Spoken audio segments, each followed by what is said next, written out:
क्या बीजेपी ने एक बैठे बिठाए इंडिया को एक बहुत बड़ा हथियार दे दिया है। गुरु प्रकाश पासवान बीजेपी के प्रवक्ता मेरे साथ हैं, आलोक शर्मा कांग्रेस के प्रवक्ता हैं, धनंजय जोशी चुनाव विश्लेषक और सारिका पासवान आरजेडी की प्रवक्ता हैं।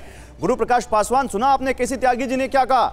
गिरिराज सिंह ने जातीय जनगणना का विरोध करके हमारा हाथ मजबूत कर दिया, क्योंकि और कोई दल नहीं है इंडिया में जो जातीय जनगणना का विरोध कर रहा हो।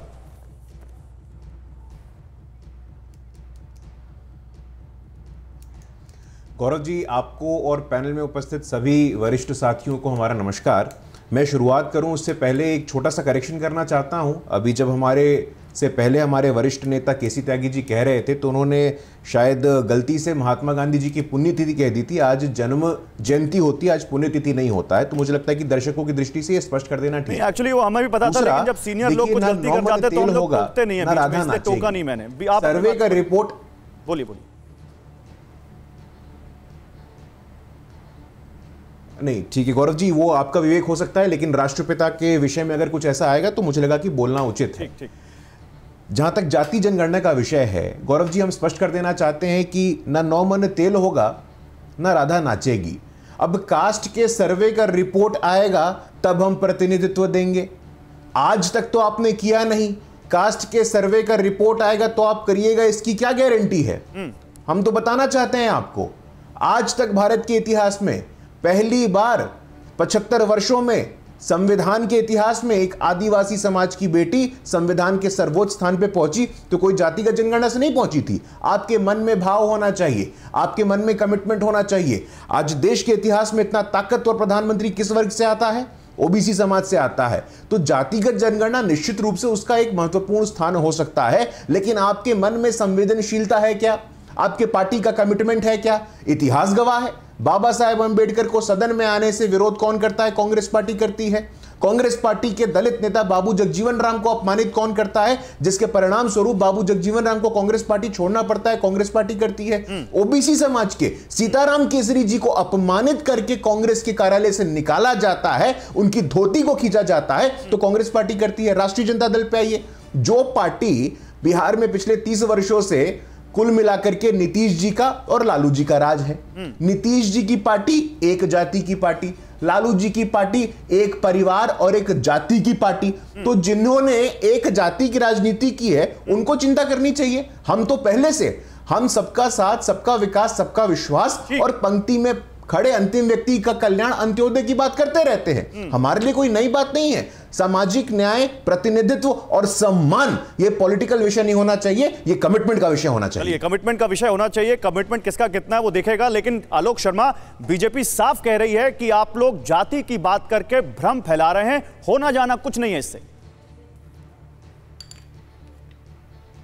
देखिए, मुझे लगता है कि डिवाइड कौन करता है समाज को वो भी पूरा देश जानता है। आज ही इनके आसाम के मुख्यमंत्री की स्टेटमेंट्स हैं, वो धर्म के आधार पर किस तरह की टिप्पणियां कर रहे हैं और इनके तमाम जो लोग हैं वो किस तरह की टिप्पणियां करते हैं सबको पता है।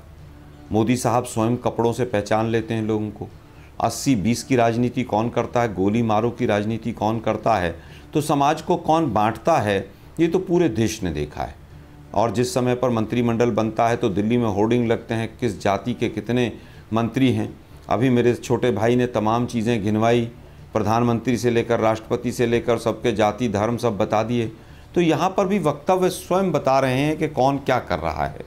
लेकिन दुर्भाग्य ये है कि भ्रम की बात जो लोग कर रहे हैं, मोदी साहब तो पूरे देश को भ्रम में ही रखे हुए हैं 2014 के बाद से। उनके जितने नारे थे, जितने वादे थे, सारे झूठे निकले। अभी भी वो भ्रम में ही घुमा रहे हैं पूरे देश को। महिला आरक्षण अपने आप में एक पूरा भ्रम है। कब सेंसस होगा, कब सेंसस के बाद डिलिमिटेशन होगा, कोई तिथि तय नहीं है। लेकिन 5 दिन का ऐसा भ्रम फैला दिया पूरे देश में कि कल से ही वुमेन रिजर्वेशन लागू हो जाएगा। तो चाहे वुमेन रिजर्वेशन हो और चाहे SC/ST का रिजर्वेशन हो, तमाम चीज़ों के ऊपर अगर किसी ने काम किया तो वो कांग्रेस पार्टी ने काम किया है। आज दलित का बेटा IAS IPS बन रहा है।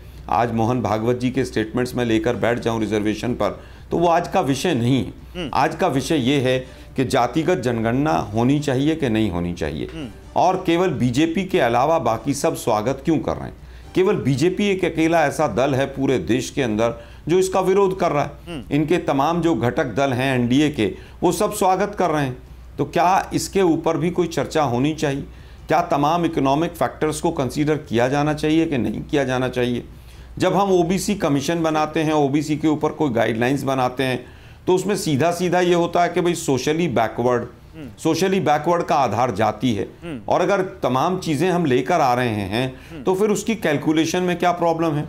मुझे लगता है कहीं ना कहीं जो धर्म की राजनीति करते वाले लोग हैं उनको डर लग रहा है कि वास्तविकताएं आ जाएंगी सामने, और जिस तरह से देश को 9 साल तक भ्रम में रखा, वो भ्रम कहीं ना खुल जाए देश के, इसलिए वो इस तरह की जातिगत जनगणना नहीं चाहते हैं।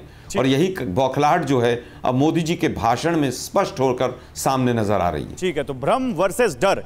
देखिए, आपने एनडीए की बात की और हमारे साथ एनडीए के 2 सहयोगी अभी जुड़ने वाले हैं, जीतन राम मांझी और ओम प्रकाश राजभर, दोनों जुड़ेंगे और उन दोनों से हम बात करेंगे कि उनका इन जातिगत जो जनगणना हुई इस पर क्या कहना है। लेकिन उससे पहले कि मैं उनके पास जाऊं, मैं यहां पर कुछ एक आंकड़े दिखाना चाहता हूं। बिहार में जाति की जनगणना जो हुई और उसके जो आंकड़े आए, उसमें एक चीज तो क्लियर हुई है कि जो अनुमानित संख्या है और जो असली आंकड़े हैं उनमें काफी अंतर है। अगर उदाहरण के लिए देखें तो कुर्मियों की अनुमानित संख्या 4% बताई जाती थी, लेकिन ये जो जनगणना है इसमें असली आंकड़ा 3% से भी कम है, 2.87%। इसी तरह अगर हम कोयरी वोट बैंक की बात करें, 8% इनकी अनुमानित संख्या बताई जाती थी, अनुमानित, लेकिन असली आंकड़ा 4.21% है। आगे बढ़ाते हैं जल्दी से। यादव 15% बताए जाते थे, अनुमानित संख्या इसी के आसपास है, 14.5% के आसपास है। आगे बढ़ते हैं। मुसहर 3.5% बताई जाती थी, लेकिन असली आंकड़ा 3.08% ही आया। ब्राह्मणों की तादाद 5% अनुमानित संख्या बताई जाती थी, 4% से भी कम, 3.66%। भूमिहार बताए जाते थे 4%, 3% से भी कम, 2.86%। राजपूत 5% अनुमानित संख्या, असली आंकड़ा 3.45%।